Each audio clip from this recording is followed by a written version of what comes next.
Kejagung atau Kejaksaan Agung dan Ahok diancam uang ratusan triliun rupiah, bahkan uang ribuan triliun rupiah. Ini adalah peperangan yang sangat dahsyat, peperangan yang sangat mencekam dan menegangkan. Karena kasus korupsi di Pertamina ini tidak seperti kasus korupsi-korupsi yang lainnya. Kasus korupsi di Pertamina bersifat nasional, menyeluruh mulai dari pusat hingga seluruh daerah-daerah terpencil. Kerugiannya sangat besar sekali, bahkan ribuan triliun rupiah.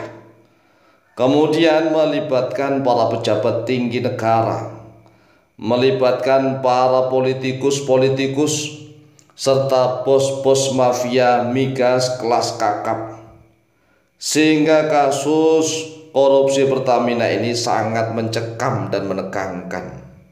Oleh sebab itulah rakyat Indonesia hendaknya ikut terus aktif memberikan doa dan dukungan kepada para aparat penegak hukum di negara kita.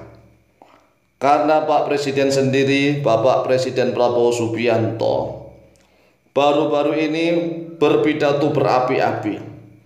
Saya tak akan mundur, saya akan selalu maju, saya tidak gentar, saya tidak takut mati, bahkan saya siap mati demi bangsa ini. Saya tidak takut mafia. Ini kan pidato yang sungguh luar biasa. Nah, rakyat Indonesia jangan mengira bahwa kasus Pertamina ini biasa-biasa saja. Tidak, kasus korupsi Pertamina ini sungguh luar biasa. Orang yang dibalik kasus korupsi Pertamina ini adalah bos-bos besar, bos-bos mafia kelas kakap, mafia kelas kakap yang mampu mengendalikan para politikus di negara kita. Mereka tidak pernah ikut berpolitik secara langsung, tetapi hampir setiap partai politik di negara kita berhutang budi kepada mereka. Coba dibayangkan, kalau partai-partai politik besar saja berhutang budi kepada mereka, lalu bagaimana dengan para politikusnya? Oleh sebab itulah, kalau seandainya para anggota DPR RI misalnya mengadakan kasus panja membahas tentang kasus korupsi Pertamina ini, tidak semudah apa yang dilihat oleh seluruh rakyat Indonesia.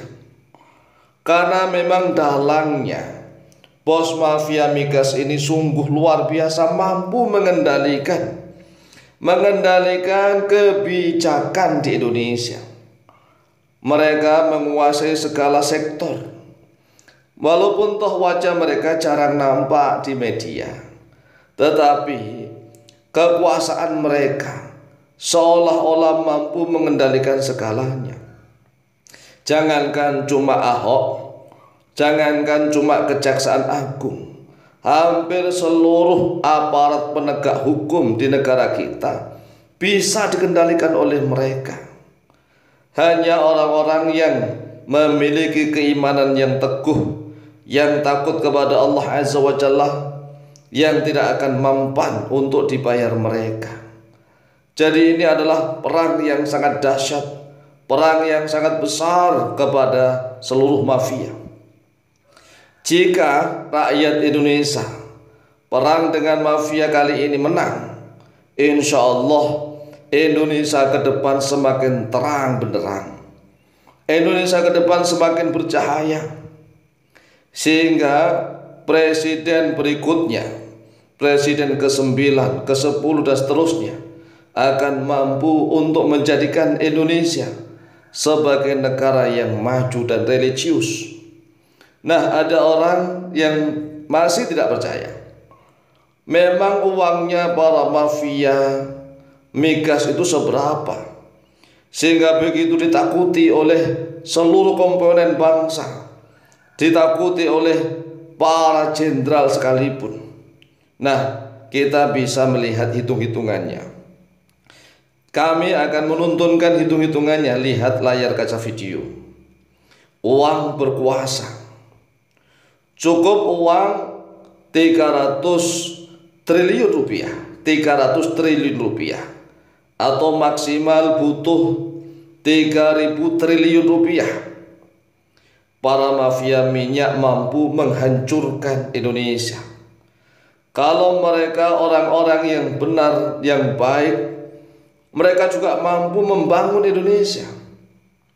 Tetapi sayang, hingga detik ini ternyata mereka ini tidak benar-benar ingin membangun Indonesia, tetapi mereka hanya ingin menguruk keuntungan pribadi dengan cara menghancurkan Indonesia, menjadikan rakyat Indonesia banyak yang miskin, banyak kelaparan di mana-mana, banyak sekali anak yang masih putus sekolah, pusung lapar, dan seterusnya, penderitaan di mana-mana.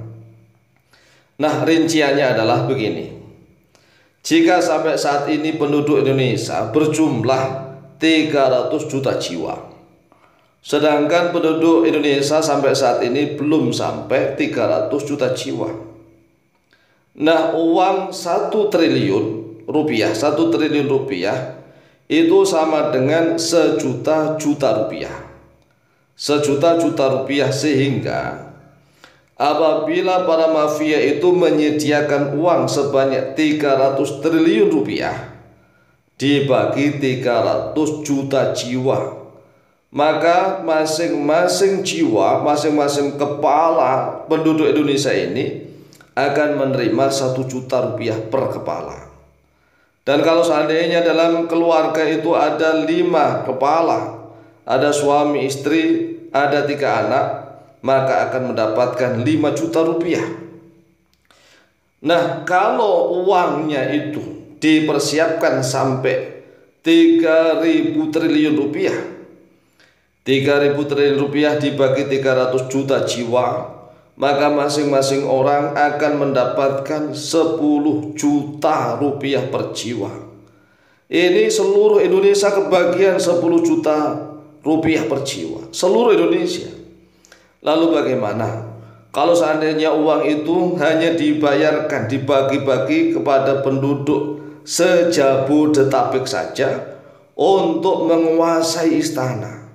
Maka orang-orang sejabodetabek itu bisa kebagian sampai 100 juta rupiah. Bayangkan nih, bayangkan orang menerima uang sebanyak 100 juta rupiah. Oleh sebab itulah kita tidak boleh main-main, kita harus sering berdoa dan mendukung para aparat penegak hukum di negara kita. Semoga negara kita menjadi negara yang baldatun thayyibatun wa rabbun ghafur. Amin Allah.